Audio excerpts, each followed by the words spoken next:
आदाब, नमस्कार। मैं हूं नाज़ शहज़ाद, आपका स्वागत है TVN 99 में। और आज फिर से मैं एक लेटेस्ट न्यूज लेकर आई हूं तेलंगाना से।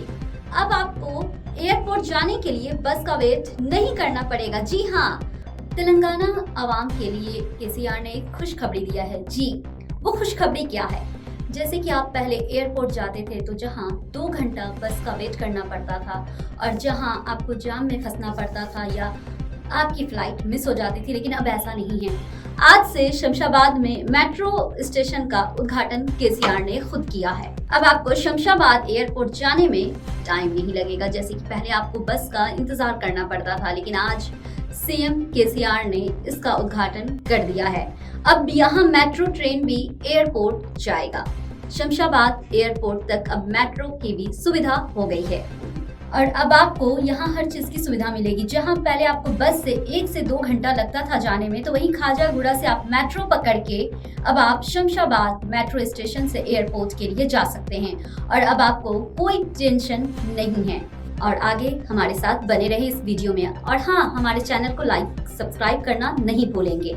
मेट्रो रेल का दूसरा मरहला चीफ मिनिस्टर KCR ने रखा संगे बुनियाद। Chief minister KCR Hyderabad metro rail के दूसरे मरहले की तोसी प्रोग्राम का संगे बुनियाद रखा। शमशाबाद एयरपोर्ट के करीब 2.5 किलोमीटर तक मेट्रो लाइन अंडरग्राउंड रहेगी। मेट्रो रेल के मैनेजिंग डायरेक्टर NVS रेड्डी ने प्रेस कॉन्फ्रेंस से खिताब करते हुए कहा कि चीफ मिनिस्टर KCR जुमा यानी आज 9 दिसंबर को सुबह 10 बजे माइंड स्पेस के पास मेट्रो रेल के दूसरे मरहले का संगे बुनियाद रखेंगे और आज KCR ने संगे बुनियाद रखा। NVS रेड्डी ने बताया कि माइंड स्पेस का शमशाबाद एयरपोर्ट मेट्रो लाइन तामीर की जा रही है। ये काम आइंदा 3 साल में मुकम्मल करने का मंसूबा तैयार किया गया है। 27.5 किलोमीटर एलिवेटेड कॉरिडोर में बायोडाइवर्सिटी के पास मौजूद 2 फ्लाईओवर्स पर से मेट्रो रेल दौड़ेगी। एयरपोर्ट के पास 2.5 किलोमीटर लाइन जेर जमीन रहेगी और वहां अंडरग्राउंड मेट्रो स्टेशन रहेगा। उन्होंने कहा कि मेट्रो रेल ज्यादा से ज्यादा 120 किलोमीटर फी घंटा रफ्तार से चलेगी। 31 किलोमीटर का फासला 26 मिनट में तय किया जाएगा। उसके औकात में हर 8 मिनट में एक ट्रेन एयरपोर्ट तक चलाई जाएगी और मुसाफिरों का हुजूम ना होने के औकात में 20 मिनट में एक ट्रेन चलाई जाएगी। फ्यूचर में 2.5 से 5 मिनट में एक ट्रेन चलाने का मंसूबा तैयार किया गया है। उन्होंने कहा कि रायदुर्गम स्टेशन पर ही चेक इन और सामान की चेकिंग की जाएगी।